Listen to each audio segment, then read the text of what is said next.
Number 5. When the Maple Leafs thought they bought another player. In July of 2008, the Leafs signed the relatively unknown player Jeff Finger for a 4-year, $14 million deal.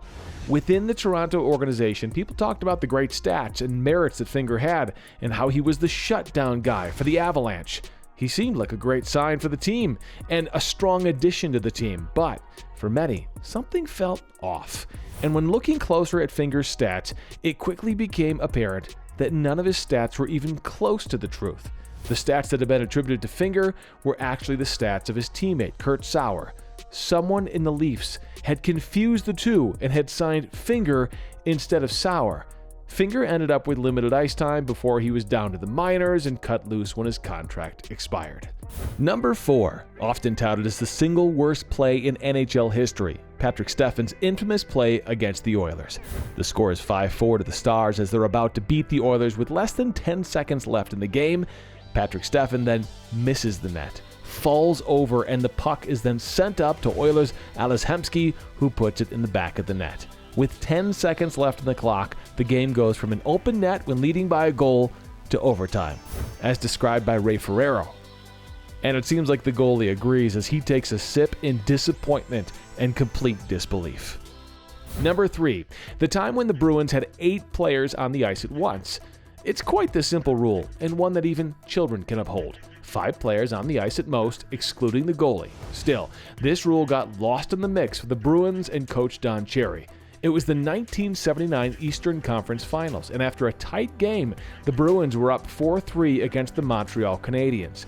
The Bruins were about to beat the 3-time defending champs, and the team felt the pressure. Coach Don Cherry made quick adjustments, shifting the squad up and quickly, but in the heat of the moment and the many adjustments that he was making, he forgot one thing: taking players off the ice after putting others on. At one point, the Bruins had 8 players skating around on the ice. The ensuing confusion and embarrassment saw the Canadiens tying up the game in the power play and then beating the Bruins in overtime. Coach Cherry took the blame for the loss, and the moment remains one of the biggest mistakes ever made in the playoffs. Number 2, Patrick Waugh and the Statue of Liberty. Patrick Waugh is a legend in the sport, one of the best of his time, and a 4-time Stanley Cup winner. Still, he's associated with this stain on his career. It's the 2002 Western Conference Finals, and Waugh catches a puck shot by the Red Wings.